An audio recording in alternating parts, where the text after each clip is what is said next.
A line of human soldiers is breaking. You can see it in their eyes, widened by a terror that defies indoctrination. The mud of the trench sucks at their boots, a grave already digging itself.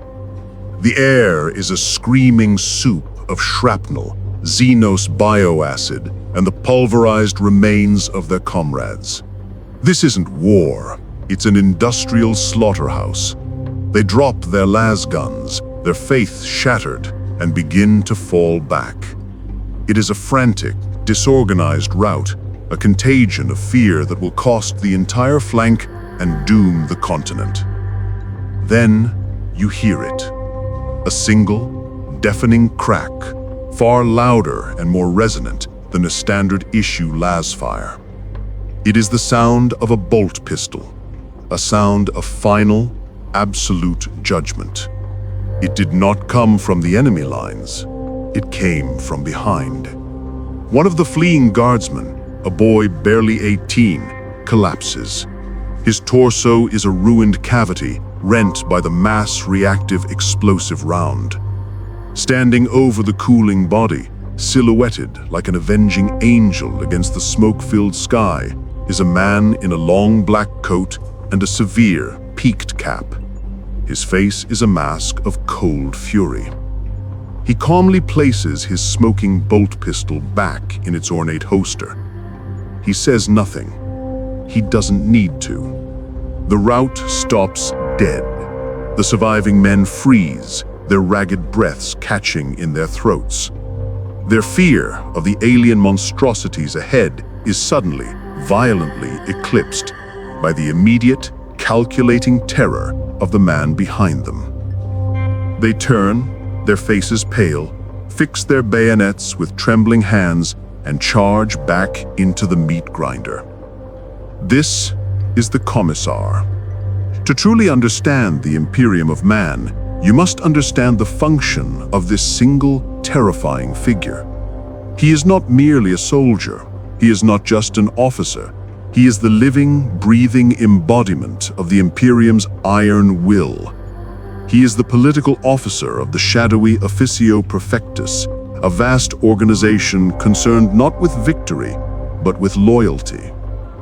His task is not to win the battle, but to ensure that the will to fight, no matter the cost, no matter the odds, is never, ever broken.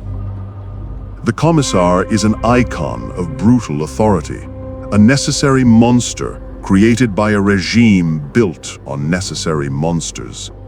He wields the power of life and death over every single soldier in the Astra Militarum, from the lowest trooper to the Lord General himself. They are the enforcers of morale, the arbiters of faith, and the butchers who keep the Imperium's armies from collapsing into the anarchy of despair. But what is it really like to be a Commissar in Warhammer 40K? What kind of mind is forged to perform such a horrifying, lonely, and absolutely critical duty? A Commissar is not born. A Commissar is made, and the factory that produces them is the Schola Progenium. The raw materials for this brutal forging are almost always the same: orphans. But these are not just any orphans. They are the sons and daughters of the Imperium's elite. Their parents were decorated officers of the Astra Militarum, heroic Tempestus scions, pious members of the ecclesiarchy, or even inquisitors who gave their lives in service to the God Emperor. Their noble sacrifice buys their children a place in this merciless institution. From the moment they arrive, these children, known as progena, are systematically stripped of their past.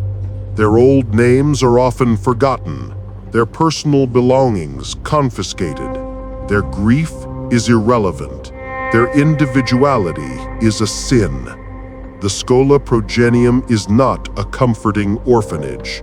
It is not a school. It is a crucible, a high-pressure environment designed to break a child's psyche and remold it in the image of the Imperium. Their life becomes a relentless cycle of grueling austerity, theological indoctrination, and harsh discipline. They wake before dawn, their quarters cold and bare. Their days are filled with endless catechisms of faith, litanies of duty, and the brutal histories of imperial saints and martyrs. They are taught that the Imperium is humanity's only salvation from a galaxy that wishes only to corrupt and devour it. They are taught that any price is worth paying for its preservation. Failure is not an option. Compassion is treated as a systemic weakness. Mercy is a form of heresy, a dangerous sentiment that places the value of one life above the survival of the species. The training is designed to forge weapons. Drill abbots, stern and unforgiving figures, push the progena to their absolute physical and mental limits. They are taught to wield the bolt pistol and the chainsword, the signature weapons of their future office. But more importantly, they are taught when to use them. They study imperial law, battlefield tactics, and the myriad subtle ways a regiment's morale can crack and shatter under pressure. They are taught that fear is a contagion, and that the only cure is a swift, brutal, and public execution. Consider this: the students of the Schola are not comrades. They are competitors. They are actively encouraged to report on their peers for any sign of weakness, any flicker of doubt, any insufficient display of zeal. Friendships are a liability, a vulnerability to be exploited by the drill abbots to teach harsh lessons about attachment. The child who hesitates to strike a friend during sparring is beaten. The child who shares their meager rations is starved. Only the most ruthless, the most intelligent, and the most fanatically devoted will survive this decade-long process. The weak are culled.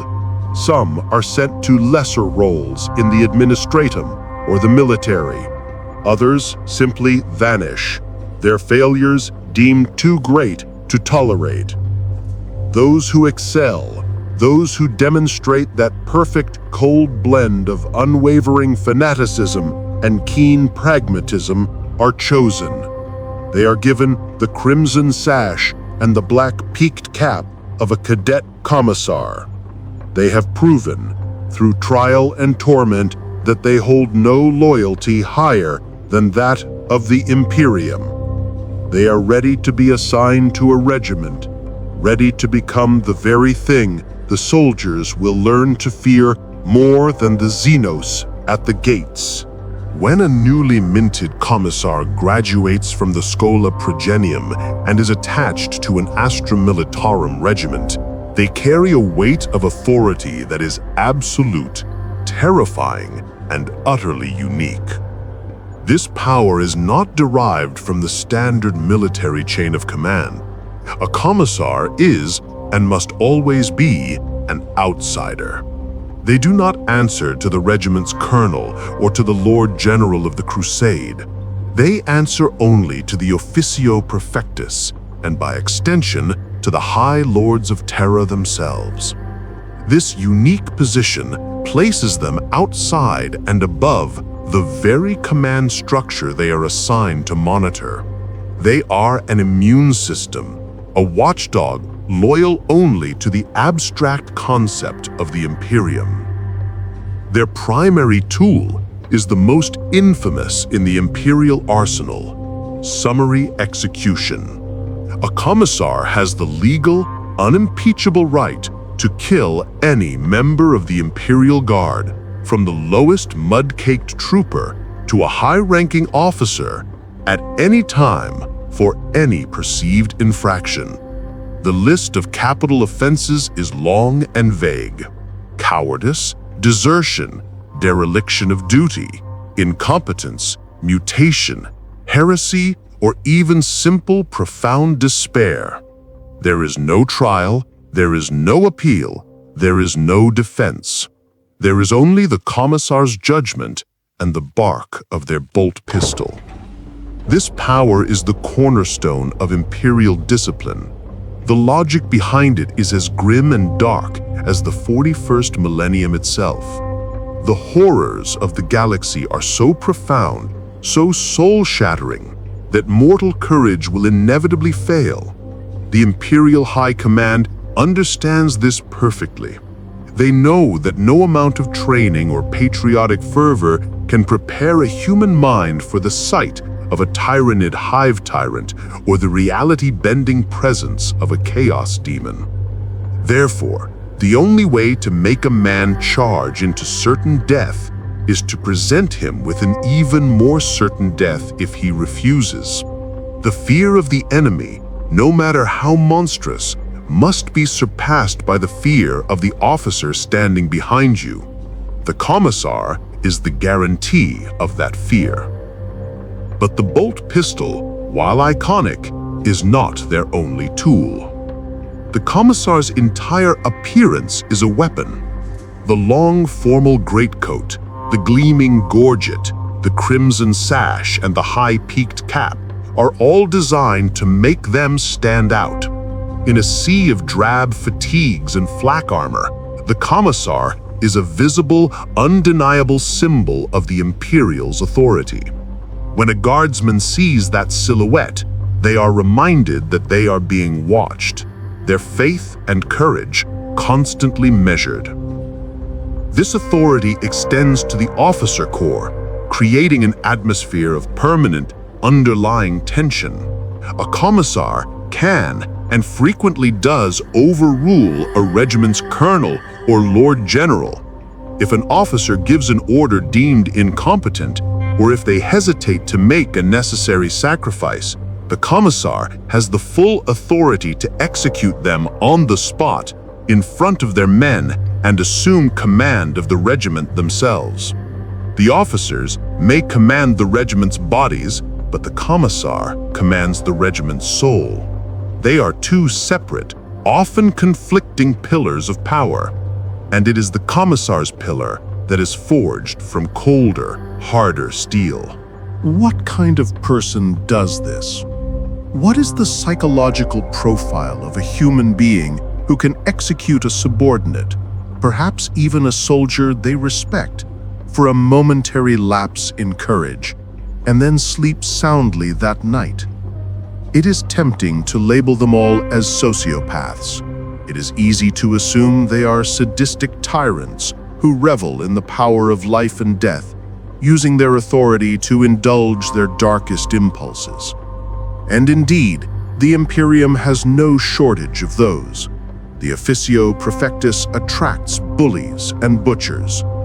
Many commissars are little more than trigger-happy martinets, hated by their troops and often the first to catch a stray lasbolt in the back.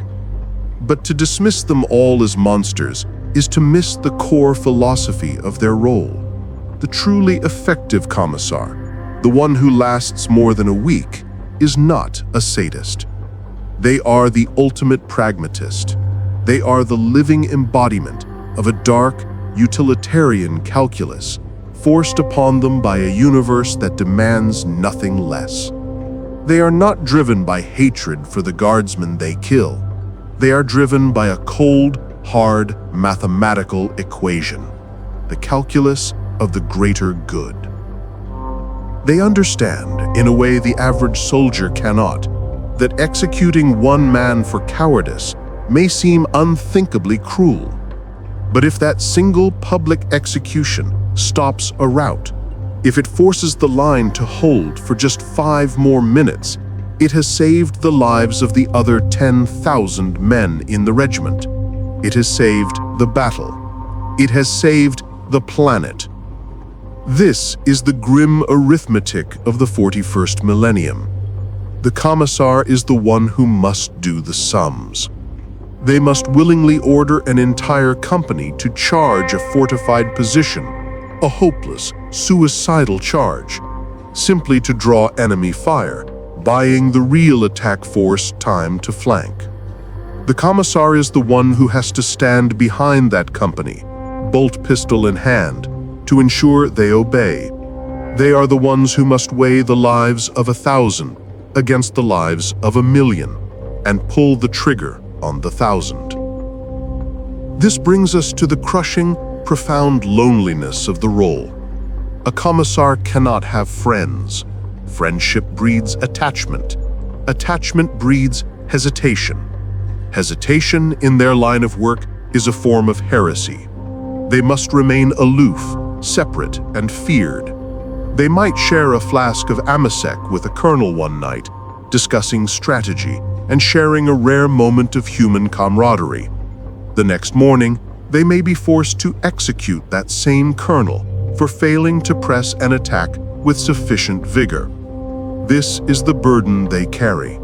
They must be the pillar of faith for the entire regiment, yet they can have faith in no one but themselves and the distant, silent emperor. They are surrounded by thousands of men, yet are utterly, completely alone. They are the enforcers of a system that demands the constant sacrifice of humanity in order to save mankind. This brutal calculus, sacrificing the few to save the many, is the core of their existence. It's a philosophy born of pure, undiluted desperation. It is the only logic that can function in this universe. If you appreciate this deep dive into the grimdark realities of the 41st millennium, consider subscribing to the Silent Imperium. Your support allows us to continue decoding this universe. Now, let us return to the front lines, where this philosophy is put to the ultimate, bloody test. Now imagine this. You are Commissar Kalin, attached to the 88th Cadian, the Indomitable. You are knee-deep in gray, corpse-choked mud on the siege lines of Vrox. The air is a toxic soup of phosphex fumes, cordite, and the pervasive, sweet stench of decay. Traitor militia, their bodies bloated and twisted by Nurgle's gifts, are pouring over the trench line in a relentless, shambling wave of diseased flesh. Your regiment is not just failing, it is disintegrating. The Cadians are famed for their discipline, but even they have a breaking point. You see it. The line buckles. Men are screaming as their flesh rots off their bones from plague weapons. The Cadian officer, a hardened colonel named Vorn, is screaming orders, but his voice is lost in the cacophony of artillery and demonic giggling. The men are broken. You see a veteran sergeant, a man you personally decorated for valor 3 days prior, a man with 2 decades of service, drop his lasgun. He turns, his face a mask of primal terror, and begins to claw at the trench wall, trying to climb out, to run. His panic is a virus, and it's spreading. This is the moment. This is why you exist. You do not hesitate. You draw your bolt pistol. Your mind calculates the options in a nanosecond. Do you shoot the sergeant? Yes, that would stop him, but the line is bigger than one man. The officer is wavering, his eyes wide, his command shattered. So you don't shoot the sergeant, not yet. You shove your bolt pistol into the back of Colonel Vorn's head. The metal is cold against his skin. The colonel freezes. He can't see you, but he knows exactly who it is. His eyes widen, not for fear for himself, but in a sudden horrified understanding of his failure. He knows what you are demanding. You say one word: hold. You lower your pistol. Colonel Vorn turns, his face a mask of terrible grief and reborn rage.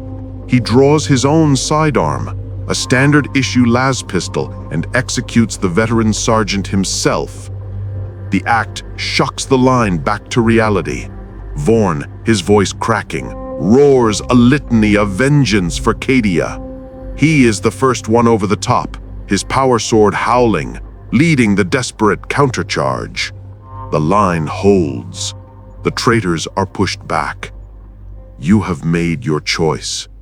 You didn't execute the officer because you judged him competent, but momentarily overwhelmed by horror. You forced him to make the hard choice, reminding him of his duty in the most brutal way possible.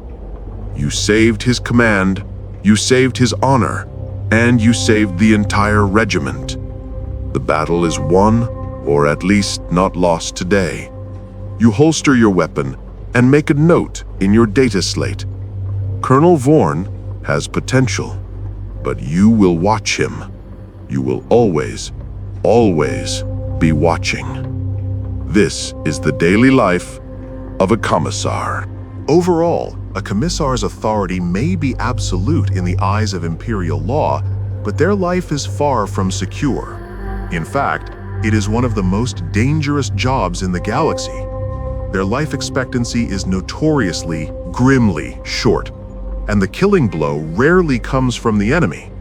The greatest, most pervasive threat a commissar faces is the very regiment they are tasked with leading.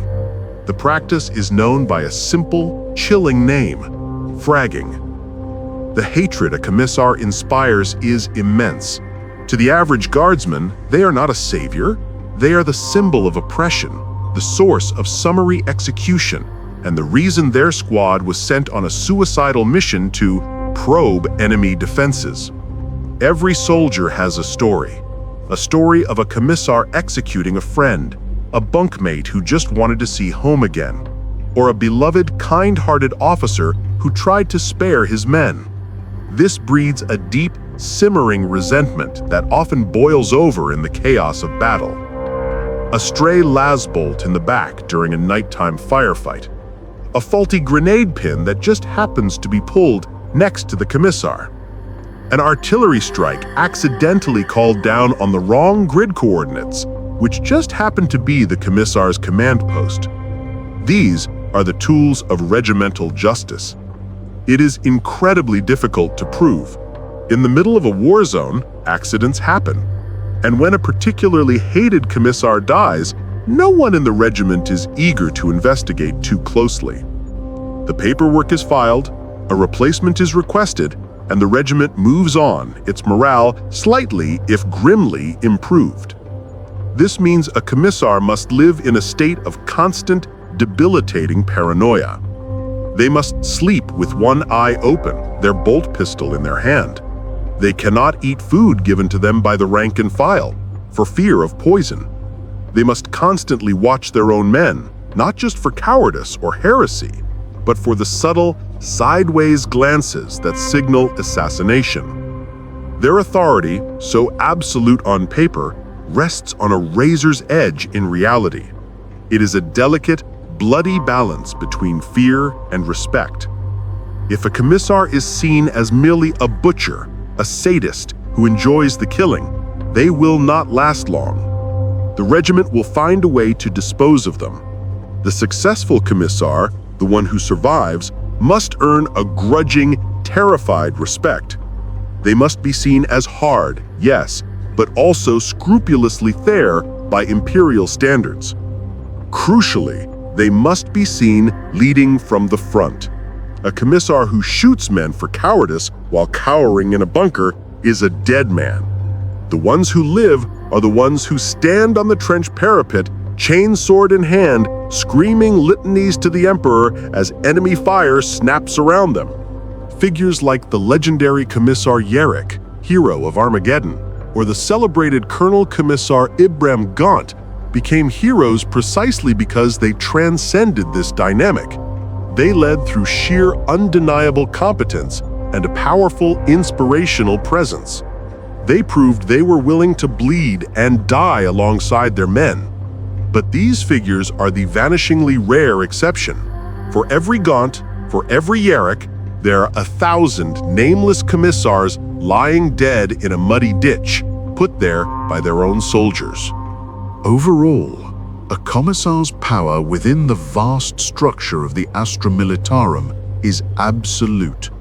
But the Imperium is a vast, fractured, and feudal empire of 1,000,000 worlds, held together by overlapping and often competing hierarchies. Outside of the Imperial Guard, that absolute authority vanishes completely. What happens when a commissar encounters a space marine? The Adeptus Astartes, the Angels of Death, are legends to the common guardsman. To a commissar, they are a complicating factor, a transhuman problem. A commissar has zero authority over a space marine. They cannot command them, they cannot requisition their supplies, and they absolutely, under any circumstances, cannot execute one. To even attempt to give an order to a Space Marine chapter master or even a sergeant would be met with, at best, a look of cold, transhuman derision, and at worst, a swift and final rebuke that ends with the commissar as a stain on the bulkhead. This creates immense friction. A commissar operates on a doctrine of pragmatism, mass infantry waves, and acceptable losses. A space marine operates on a doctrine of total war, transhuman zeal, and lightning-fast shock assaults. A commissar might order a tactical retreat to conserve manpower. A space marine might see this as profound cowardice and fight to the last man, undermining the commissar's authority over his own terrified troops. And then there is the Inquisition. A commissar may be the most feared figure in their regiment, but they are still, at the end of the day, servants of the Imperium. An inquisitor, on the other hand, is the Imperium. An inquisitor's authority supersedes all. It is total, unbound, and utterly terrifying. An inquisitor can arrive on a battlefield, countermand a commissar's orders, requisition their entire regiment for a mission the inquisitor will not even explain, and if they suspect even a hint of heresy or obstruction, they can execute the commissar on the spot. The commissar, the ultimate predator within the guard, becomes trembling prey the moment that eye sigil appears. Even the ecclesiarchy, the state church of the Imperium, can pose a challenge. A ministerium priest, protected by the power of the ecclesiarchy, can whip a regiment into a religious, suicidal frenzy. This zeal can be useful, but it bypasses the commissar's cold, calculated control. It is an authority based on raw, blinding faith, not disciplined fear. A fiery priest and a cold commissar often clash over the soul of a regiment, creating yet another front in the commissar's lonely, internal war. So we return to the man in the peaked cap, standing over the body of the soldier he just executed. He is a child soldier, forged in a furnace of ideology and trauma. He is a political officer, an enforcer, and an executioner. He is a lonely pragmatist, forced to make impossible choices in a universe that offers no good ones. He is hated by his own men, outranked by transhuman warriors, and utterly subservient to the shadowy will of the Inquisition. The Commissar is the ultimate paradox of the Imperium. They are a symbol of its monolithic strength and at the same time a perfect representation of its profound, systemic, and necessary cruelty. They are the enforcers of a brutal fascist regime, yet without them, that regime would collapse. Without their bolt pistol, the line would break, the planet would fall, the sector would be consumed. Are they evil? In our world, the 21st century, the answer would be an unequivocal, absolute yes. They are murderers, tyrants, and agents of terror. But in the 41st millennium, this question is a luxury the Imperium cannot afford. The evil of a Commissar's bolt pistol is weighed against the evil of a Dark Eldar torture fleet, the evil of a tyrannid hive mind that will consume an entire world's biomass, or the evil of a chaos uprising that will damn billions of souls for eternity. Faced with these alternatives, the Commissar's brutality is not just tolerated, it is required. It is the lesser, pragmatic, and necessary evil. The Imperium cannot afford mercy. It cannot afford doubt. It cannot afford the weakness of individual human compassion. The Commissar exists because, in the grim darkness of the far future, there is no other choice. They are the monster at the heart of the Imperium's war machine, the necessary monster that holds the line.